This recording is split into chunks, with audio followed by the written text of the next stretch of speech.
ainda um pouco falando sobre os testes, uma coisa que é bem discutida sobre os testes rápidos da Covid é a questão da confiabilidade e da assertividade deles, os famosos falsos negativos, que é quando o teste dá que a pessoa não tem ou não teve a doença, mas na verdade ela tem ou já teve, né, o vírus. E eu queria que você falasse um pouquinho sobre isso. Qual é realmente essa taxa de assertividade de erro dos testes rápidos? E aí, um segundo ponto, que seria se essa taxa ela é considerada um pouco alta, mesmo assim, então vale todo esse empenho das empresas em estarem desenvolvendo os testes, das pessoas estarem procurando isso, da gente estar usando esse modelo de testagem, que é, querendo ou não, um modelo mais acessível e mais rápido, mesmo com resumindo a pergunta, mesmo com a não total confiabilidade, ainda vale a pena usar esses testes? Eles ainda ajudam nesse combate?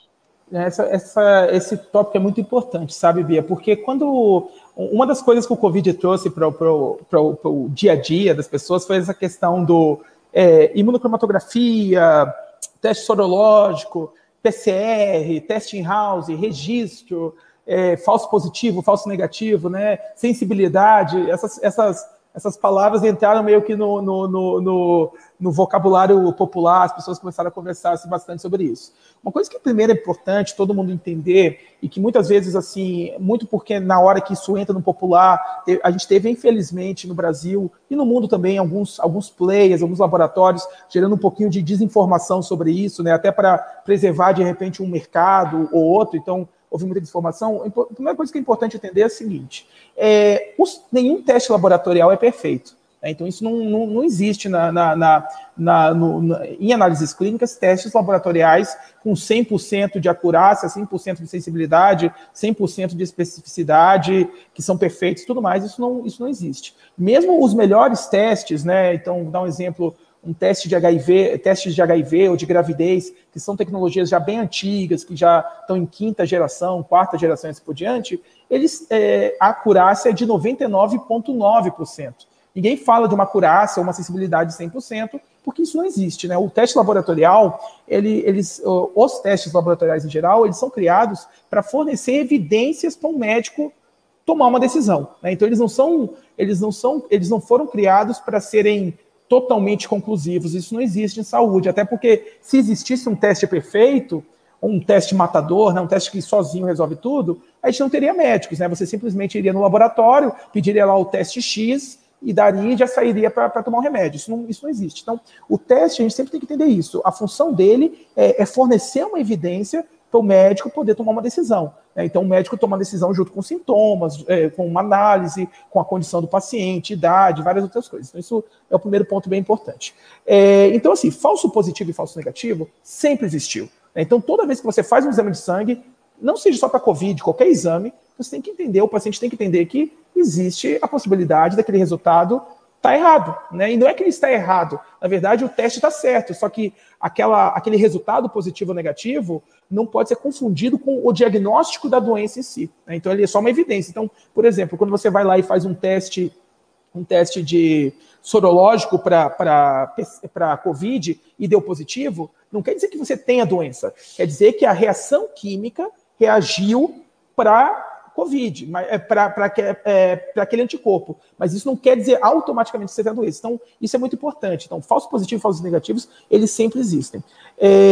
Obviamente, você tem no PCR e no teste molecular e no teste sorológico, você tem sensibilidades e especificidades diferentes. Mas é importante a gente entender que eles medem coisas diferentes também, né? Então, o PCR mede a presença do patógeno, né? A presença do vírus, enquanto o teste rápido, no geral, ele vai medir a presença do anticorpo, ou seja, a resposta do corpo ao vírus. E aí tem uma coisa importante que também surgiu no vocabulário popular, que é a famosa janela imunológica, né? Então, a janela imunológica é basicamente quando que você vai funcionar o teste. Então, você via vários e vários especialistas falando assim, o PCR é melhor porque ele detecta nos 7 primeiros dias, né? Enquanto o teste sorológico, em teoria, seria pior porque mede só depois de 7 dias. Então, se criou um pouquinho um pouquinho disso. Isso é importante também a gente entender o seguinte, todo teste tem uma janela imunológica. Eu vou dar um exemplo do teste de HIV, que todo mundo faz quando vai na farmácia, compra, ou vai no laboratório, compra. O teste de HIV, ele tem uma janela imunológica de 30 dias. Né? Então, isso aí é assim, se você, ele começa a funcionar 30 dias depois.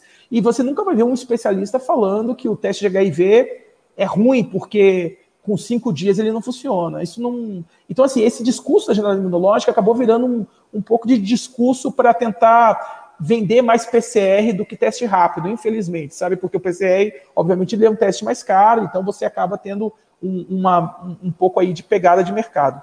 O teste PCR e o teste sorológico, eles servem, falando na prática, eles servem para coisas diferentes. Né? Então, você tem situações diferentes. Um paciente numa UTI, onde a gente está precisando fazer um diagnóstico rápido ou saber ali, talvez o PCR faça muito mais sentido para ele do que quando você está pensando em fazer um screening populacional de testar 1 milhão de pessoas. Eles não servem para as mesmas coisas. Então, a gente comparar os dois acaba sendo uma comparação meio... Ela não tem um peso científico tão grande. A verdade que existe, e que hoje, quando a gente começa a pegar os artigos científicos no mundo, começa a ficar bem claros, é que o importante é testar. Independente a gente tem que testar o máximo possível as pessoas. Porque mesmo que o teste, você tenha um teste inferior, então hoje a gente está numa situação agora no Brasil, onde a gente tem a gente está começando a fazer os controles de qualidade dos testes rápidos. Né? Então, recentemente saiu uma pesquisa no Brasil de controle de qualidade de testes rápidos. O nosso teste, por exemplo, do HiLab, a gente obteve 100% de acertos, ou seja, a gente acertou. Nessa pesquisa, a gente acertou todos os testes. A gente teve outros testes que acertaram 80% das vezes, outros acertaram 70% das vezes. Mas, independente de ser 70%, 80% ou 100%, né, do acerto, o importante, nessa fase que a gente está de Covid, é testar o maior número possível de pessoas. Porque a gente tem que ter uma pegada, a gente tem que entender que não é sobre identificar um paciente, é sobre identificar milhões de pacientes, né? Centenas de milhares de pacientes. E não dá para a gente pensar que, assim, que a gente vai pegar um teste único, sei lá, PCR, por exemplo, e a gente vai conseguir fazer screening de 200 milhões de pessoas assim.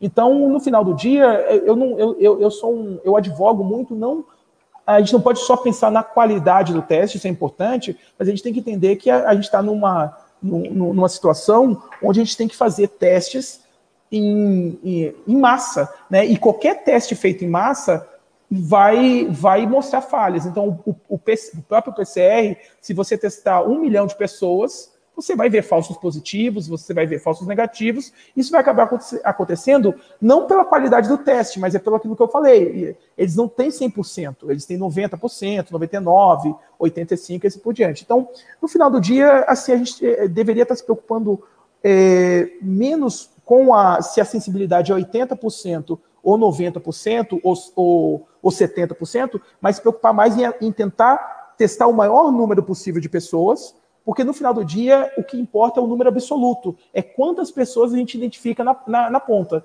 Assim, até para simplificar, não adianta a gente ter um teste de 100% de sensibilidade, mas que eu só consigo testar 1.000 pessoas. É melhor, talvez, ter um teste de 80% de sensibilidade, mas se eu consiga testar 1 milhão de pessoas. Se você fizer a conta, você vai ver que, nesse caso, você vai achar mais pessoas, que é esse que é o desafio atual. Então, o desafio hoje, quando a gente fala de testagem em massa, é encontrar pessoas doentes. Então, isso acaba sendo usado. Então, isso já é uma tendência agora. Nessa fase que a gente está do combate à doença no mundo, já você vê que os médicos estão começando a mudar essa percepção e estão parando de pensar no individual, ou vamos pensar assim, pensar no varejo, e estão começando a pensar no atacado, porque o desafio é esse, é um desafio de atacado, né, de tentar achar o maior número possível de pessoas. Porque quando você acha essa pessoa bem no comecinho, e você tira ela de circulação, né, então você evita às vezes que ela transmita para mais 1 ou 2 pessoas. E aí quando você faz isso em massa, é assim que a gente vai reduzindo o número de transmissão.